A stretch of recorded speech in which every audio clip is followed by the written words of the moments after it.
Salut les trailistes, on se retrouve tout de suite pour l'essai d'un des plus gros trails chinois jamais vendus en France. Il s'agit de la QJ Motors SRT 900. Allez, on part tout de suite l'essayer.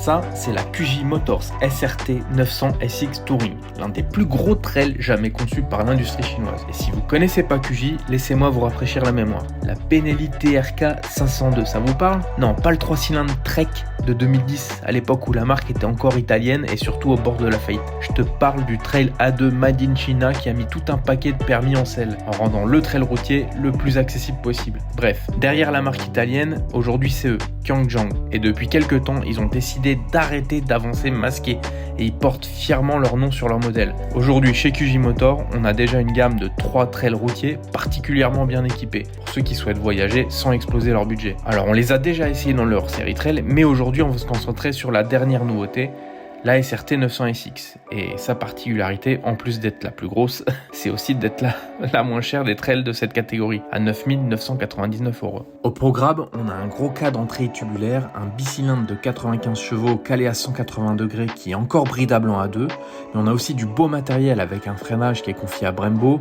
on a des suspensions siglées Marzocchi, on a des jantes à rayons tangentiels sans chambre avec des capteurs de pression intégrés. On a aussi beaucoup de confort et une bonne dose d'équipement avec en vrac une selle et des poignées chauffantes, un régulateur de vitesse, un shifter, un contrôle de traction déconnectable, un écran TFT connecté et on a même un radar d'angle mort comme sur la dernière Ducati Multi. Enfin, presque. D'origine, en plus, QJ, il te file les 3 valises en alu avec l'intérieur capitonné. Bref, on est franchement pas mal pour partir voyager. Alors, vous ralliez un petit peu parce qu'on n'entend pas toujours le son pendant nos vidéos. Donc ce que je vais faire, c'est tout simplement, c'est que je vais vous la démarrer.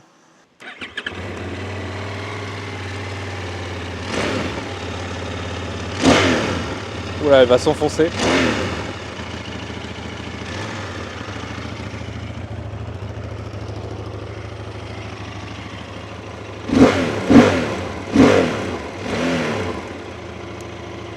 ben voilà.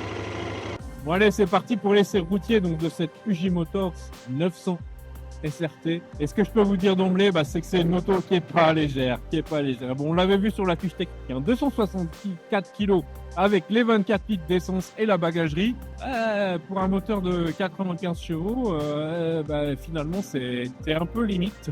Alors en revanche, c'est une moto qui est hyper confortable. Vous le voyez là, je suis sur une selle chauffante avec poignée chauffante aussi, qui est hyper moelleuse. Je suis encastré dans la moto, c'est vraiment une philosophie routière. On a un haut réservoir qui protège un peu. On a un guidon hyper large, mais qui est vraiment plongeant sur le tête de fourche là. Des petits pare-mains et puis de la bagagerie avec presque 130 litres de contenance. Bagagerie alu. Bref, elle a un look un peu baroudeuse, mais son optique, c'est la route. En plus, on est en jambe de 19 pouces, 17 à l'arrière, même tubeless d'ailleurs. Voilà, c'est une moto qui demande à être traitée avec gentillesse. Il faut pas trop la bousquer. C'est une moto qui est tout en souplesse en fait. Au niveau du freinage, on le ressent bien, même si c'est du gros matériel. Ça a été réglé pour être douillet, pour être doux au niveau du levier. L'embrayage, c'est pareil. Bon, et puis ce moteur, honnêtement, il est censé être couplé, il fait 10 mètres kilos quand même. Et puis il a des chevaux, il fait 95 chevaux, même si on peut l'avoir en version A2. Mais je le trouve pas hyper caractériel en fait. Je trouve que ça manque un peu. J'aimais bien moi la version inférieure là, avec le calage à 2.7. Là, il est calé à 80 et il donne pas des sensations folles. En plus, il reprend assez haut. Tout se passe au plus de 5000 et puis il coupe assez tout.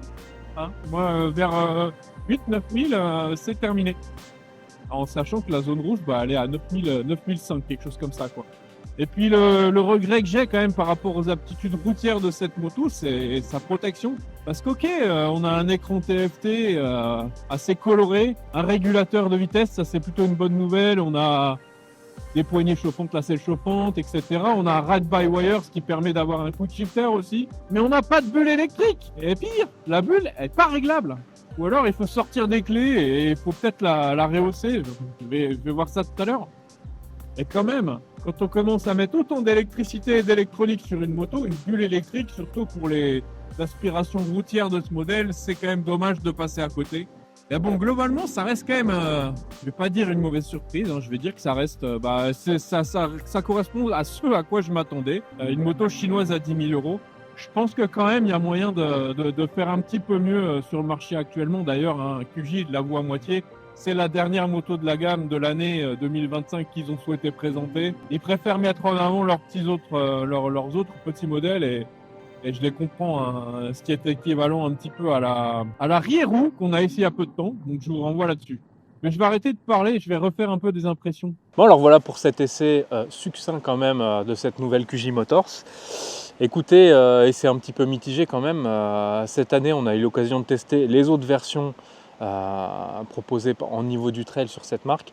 Et évidemment les petites cylindrées sont un petit peu à leurs avantages, notamment par rapport à son calage moteur, parce qu'on se retrouve quand même avec un gros moteur certes, pas très puissant pour ce qu'on est à 95 chevaux, certes il est bridable, mais son calage à 180 degrés le rend pas forcément très amusant. De plus, par rapport à la philosophie du trail, il faut quand même lui rentrer dedans. Il a quand même un tempérament assez sportif, alors qu'il a un physique plutôt adapté à la balade, puisqu'on l'a vu aussi pendant l'essai, les suspensions sont assez souples, et puis le poids impose quand même un rythme assez cool. Moto bien équipée quand même, hein. Moi j'apprécie d'avoir la selle chauffante, les crash bars, les sacoches, les valises en alu qui sont d'ailleurs doublées. Donc voilà, une finition qui est quand même pas mal, même si je trouve que par rapport aux autres modèles de la gamme QJ, elle est un petit peu en deçà. Et puis voilà, toujours un écran TFT un peu compliqué au niveau de la visibilité. Sur la route, on l'a vu, ça freine pas trop mal, c'est un peu souple et il y a toujours ce problème de protection pour une moto dédiée au touring. Donc voilà, écoutez, je pense que si on commence à extrapoler un peu avec ce qui se passe au niveau de la concurrence, évidemment, les européennes et les japonaises ont quitté le segment des trails à moins de 10 000 €. Il n'y en a plus. En tout cas, des trails mid-size. Là, on est sur un trail 900, ouais, c'est encore un mid-size, ok. Mais ça va se concurrencer avec de la Zontes 703F avec du 3 cylindres, avec une puissance équivalente. On a aussi Vosges qui a fait une 900 qui est plutôt réussie, alors que j'ai pas eu la chance d'essayer, du coup j'ai du mal à vous donner des détails. En tout cas, on est sur un calage moteur qui est un petit peu plus vivant à 270, et puis on a surtout un moteur qui est issu du catalogue BMW, donc c'est peut-être aussi un gage de qualité. En tout cas, il y a aussi une moto que Patrick a essayé dans son hors-série. Il s'agit de la Morbidelli. Un 1000 V-Twin, donc voilà, ce qui est aussi dans ces tarifs là, même puissance. En fait là on atteint un peu les limites de ce que peut faire la Chine. Je trouve qu'ils sont très bons actuellement sur du vrai mid-size, du 800, du 600, du A2 natif aussi au niveau tarif. Mais dès qu'on dépasse les 1000 €, je trouve que c'est quand même limite plus intéressant d'aller sur de l'occasion japonaise avec des moteurs un peu plus évolués. En fait, on sent qu'on est quand même en bout de piste avec cette moto-là qui est, on le rappelle, qui était proposée qui a été présentée par Benelli il y a plusieurs années en fait sur les salons. Elle n'est jamais vraiment sortie, elle n'arrive que maintenant, mais la conception est déjà ancienne. Ceci dit, parce que je ne veux pas partir fâché avec QJ Motors, même si mon avis c'est quand même de vous le donner. Moi, ce que j'ai pu constater pendant cet essai, c'est qu'on a essayé aussi d'autres modèles et on a un peu appris à connaître QJ. On voit quand même que c'est une marque qui est premier constructeur de trail, de motos de plus de 250 cm3 en Chine. C'est une marque de moto qui est propriétaire actuellement de Volvo, qui a des parts dans Mercedes. Ils sont sur du drone, ils sont sur du taxi, de la voiture connectée. Bref, c'est une boîte qui est quand même très sérieuse. Et on le voit, hein, les nouveaux produits qui sortent sont très sérieux, notamment leur gamme sportive. Ils sont présents quand même en Moto 2, en Moto 3. Je pense que là, sur cette SRT 900, ils sont sur un produit qu'ils avaient déjà. Ils l'ont vraiment bonifié dans le sens où ils ont rajouté plein de pièces, hein. Ils ont mis du Brembo, ils ont mis du Marzocchi, ils ont mis tout ce qu'ils avaient, mais la conception est un peu ancienne. Mais par contre, on peut s'attendre à ce qu'ils vont sortir à l'avenir, notamment cette Jalka sur ce qui est roadster et sportive. Ils se mettent vraiment au niveau. Donc marque à suivre, et je pense qu'on en reparlera dans l'année, notamment peut-être à Milan, lors de notre traditionnelle vidéo du salon. Donc je vous dis déjà, je vous donne rendez-vous pour cette vidéo-là. Allez, à ciao!